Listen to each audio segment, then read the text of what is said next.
Fifth problem, find three rational numbers between 3.1415 and 3.1416. So between these numbers, we need to find out three rational numbers, but we can find infinitely many. So how we can find out? By adding decimals. So let's start the solution.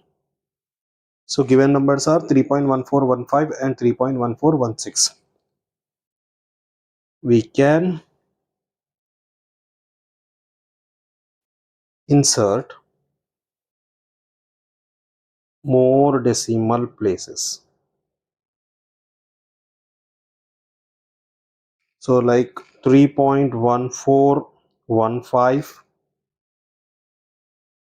3.1415. After this 5 we can add 1, and next 3.1415 like this, 3.14153. So we have added 1 2 3 between this 3 point. What is that? 3.1416.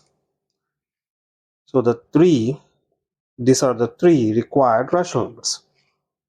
So 3 rational numbers are 3.14151, 3.14152, and 3.14153.